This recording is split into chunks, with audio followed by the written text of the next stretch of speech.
Oi, pessoal. Hoje eu vou falar um pouquinho sobre aposentadoria na Argentina, na verdade, transferência de aposentadoria. Se você tiver curiosidade, continua aqui.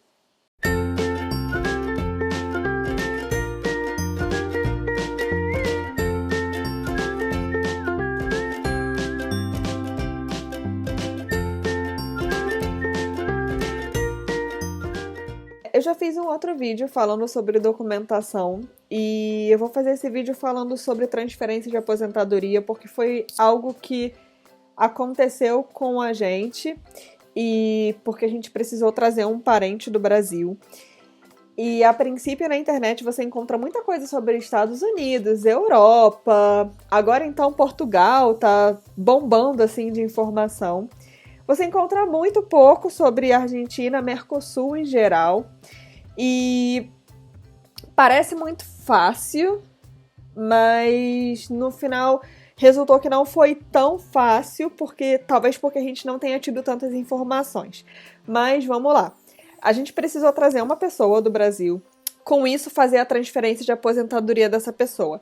Lembrando que todas as pessoas que tiverem, por exemplo, no meu caso, que eu já trabalhei no Brasil e trabalho aqui, existe um acordo onde você pode se aposentar e fazer a soma do que você já tem acumulado no Brasil com outro país do Mercosul. Eu não vou saber dizer se todos os países do mundo funcionam assim, mas aqui sim, na Argentina, ele funciona dessa maneira. Quanto à aposentadoria, eu vou explicar como é que funciona e os problemas que a gente teve. Toda aposentadoria que é transferida para outro país do Mercosul, mais específico a Argentina, porque foi o que eu pesquisei, ocorre uma perda de 30%, ou seja, do bruto que você ganha no Brasil, você diminui 30%, 30% fica retido no Brasil e o resto, os 70%, entram na Argentina.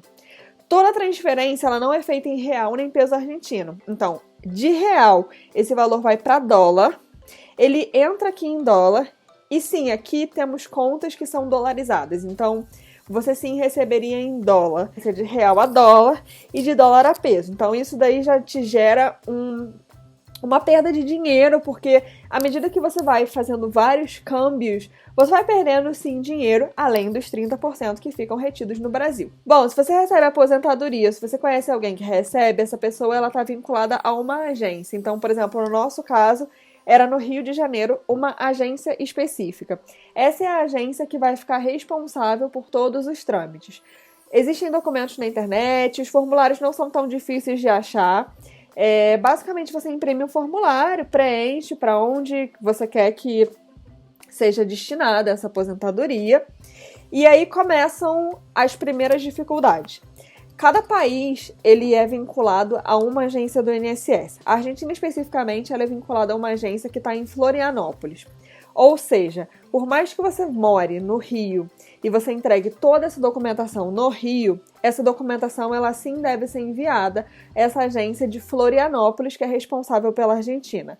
Lembrando que, talvez, se você for para Portugal, a agência responsável seja em Maceió. Talvez se você for, eu não sei, existe uma lista no Google que você consegue ver exatamente a agência e o país onde ela é responsável pelo acordo internacional. Bom, levando todo o documento, toda a documentação, o primeiro problema foi chegar na agência do INSS e constatar que a documentação que é pedida pelo INSS faltavam dados. O dado era a conta do banco. Assim que você leva o seu documento para poder pedir a transferência, você precisa de um número de conta. Se você nunca viajou para o país de destino para poder abrir essa conta no banco, logo você não tem essa conta no banco. Foi o que aconteceu no nosso caso. Bom, então você tem duas opções. A primeira é ir no país de destino, ou seja, vir até a Argentina, abrir uma conta no banco onde você deseja receber o seu valor de aposentadoria, voltar para o Brasil e pedir toda a transferência. Então, a opção mais barata é deixar uma procuração para alguém que esteja no Rio de Janeiro ou na sua cidade. Então, você deixaria uma procuração com essa pessoa. Então, basicamente, você fez a sua viagem. Você chegou no seu país, apenas você chegou na Argentina, você vai tirar toda a sua documentação para depois abrir uma conta. Mas você consegue sim abrir sua conta com o passaporte. você abre a sua conta, você faz um depósito mínimo, mais ou menos igual uma conta no Brasil, uma conta poupança. Você faz um depósito mínimo e o banco te libera um número de conta. Com esse número de conta, você passa para a pessoa que está no Brasil com a procuração no seu nome. Essa pessoa vai no INSS com todos os documentos, com o formulário preenchido, com o número do seu benefício, o número da conta, o seu endereço, tudo direitinho. Lembrando que o endereço, para você ter um endereço na Argentina, você precisa ter alugado alguma coisa aqui. Se você não tiver, ou se você morar com alguém, você precisa solicitar um documento de convivência. Então, para solicitar esse documento de convivência, você já deve ter tirado a sua documentação, o seu documento nacional de identificação, ainda que ele seja provisório antes. Ou seja, você não vai chegar na Argentina e abrir uma conta e enviar tudo para o Brasil. Você vai chegar e vai perder pelo menos um mês tirando todos os seus documentos. E depois disso, você vai ou tirar um certificado de convivência, enfim. Porque os dados do Brasil, eles têm que fazer um match, eles têm que combinar com os dados da Argentina. Então, o endereço que você passa no Brasil, ele tem que ser um endereço onde você vive realmente aqui. Bom, passando isso, você enviando todos os seus documentos para a pessoa que está com a sua procuração, ela vai no INSS e, bom, como nenhum trâmite do INSS é rápido, esse trâmite normalmente, o que a gente viu, é que demora mais ou menos 3 meses para eles processarem o documento, para eles validarem a sua entrada na Argentina, se está tudo direito, se você tirou a documentação, se o seu visto ainda está válido, caso for de turista, se o endereço que você apresentou é ok, e aí sim eles liberam a transferência para a Argentina. E aí você pensa que acabou, mas não acabou. Depois de tudo isso feito, e aí é legal você sempre estar entrando em contato com a agência responsável pelo acordo internacional. Por quê? Uma vez que você deu entrada na transferência de aposentadoria, no nosso caso, por exemplo, a agência do Rio, ela já não tem mais nada a ver com o pagamento da aposentadoria. E quem tem a ver agora é a agência de Florianópolis, que é responsável pelo acordo com a Argentina. Eles respondem por e-mail, eles respondem por telefone, tem que ter um pouquinho de paciência, mas no final eles conseguem te responder com um delay de 15 dias às vezes, mas eles conseguem te responder.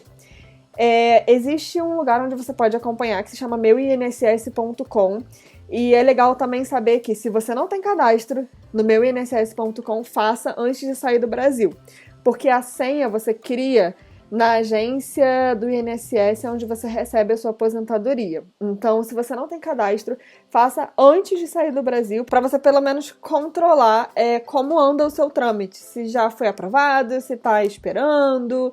Então, fazendo todo o controle do trâmite, o trâmite finalizado, aí sim eles começam a enviar o dinheiro. Como é esse envio de dinheiro? No caso da Argentina, o seu dinheiro ele sai... Eu não tenho total certeza se é da Caixa Econômica ou se é do Banco do Brasil.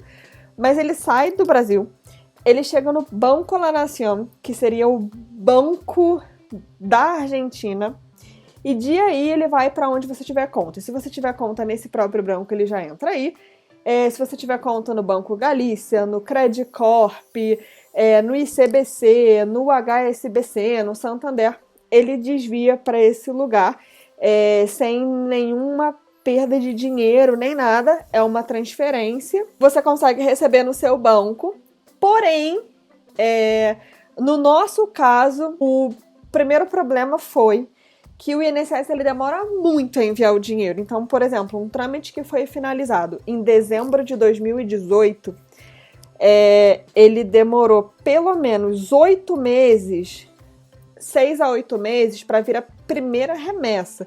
Então, lembrando que apenas o trâmite finaliza no Brasil, você para de receber na sua conta do Brasil. Então, por exemplo, no nosso caso, a gente parou de receber em dezembro. E em janeiro, essa remessa de dinheiro ela começa a ser enviada. Só que ela demora de 6 a 8 meses para poder chegar. Então, a de janeiro você deveria estar recebendo em julho. E se tudo estiver muito correto, se os dados do banco estiverem corretos, a conta em dólar já estiver aberta, o que não aconteceu com a gente, porque a gente esperava que fosse chegar em peso e não, ele chega em dólar. Então foi mais um trâmite para abrir uma conta em dólar, os dados baterem. E nesse meio tempo, lembra do documento temporário? Ele já chegou como provisório, então você já perdeu o temporário. E como você faz para alterar esse documento temporário no Brasil? Outra procuração, você faz uma procuração no consulado, você envia para a pessoa do Brasil. Todo esse envio não é feito por correio, porque é um documento, então você deveria pagar um courrier, que é um DHL, um FedEx, que custa muito caro. Então você vai gastar 400, 500 reais para enviar esse documento. Para a pessoa poder fazer a alteração lá no INSS, porque eles não aceitam a alteração via e-mail ou telefone. Então é todo um trâmite muito confuso e, por fim, depois de 8 meses você recebe a primeira remessa de janeiro. Eu não sei como seriam os próximos passos. Por quê? Porque como teve esse delay de 6 a 8 meses, eu não sei se todas as outras remessas, por exemplo, janeiro, fevereiro, março, abril, maio, junho, elas vão chegar agora todas de uma vez, ou se elas vão ficar chegando, por exemplo, a de fevereiro vai chegar em agosto, porque seria o tempo de demora que teve para a primeira chegar. Se depois é de março, vai chegar em setembro. Isso eu não sei dizer. E as informações aqui são muito desencontradas. Entre o banco e o INSS do Brasil, o daqui, elas são muito desencontradas e ninguém se responsabiliza por nada. Então, a gente ficou achando que talvez a gente tivesse passado dentre, não sei, os 16 números de conta, um errado. Então, pode ser que não, por isso que não tenha entrado dinheiro. Mas esse é mais ou menos o quão caótico é a transferência de dinheiro. Eu realmente espero que todos os outros países não sejam a mesma coisa, não sejam toda essa perturbação que aconteceu aqui com a gente. E é muito triste, porque a gente imagina que se fosse uma pessoa sozinha vindo para cá, ela precisaria de uma reserva bastante grande de dinheiro para poder ficar 6 a 8 meses sem receber a aposentadoria. Lembrando que até a data que se finaliza o trâmite, a pessoa segue recebendo na conta do Brasil. Então ela consegue fazer a transferência para cá. Ela consegue até sacar o dinheiro aqui. É óbvio que com um câmbio super desvalorizado. Então ela vai perder até mais que 30%, porque eles vão te cobrar saque internacional, todas essas coisas. Mas é uma pena que demore tanto tempo, porque eu fico imaginando realmente a pessoa vindo e ficando todo esse tempo sem receber. E é algo que você não tem muito onde chamar, onde enviar e-mail, nem todo mundo tem acesso ao e-mail.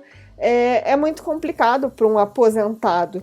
Então, isso fica de alerta e fica de conhecimento assim, para as próximas pessoas que quiserem fazer essa transferência, ou se tiver um pai, uma mãe, um avô, um tio.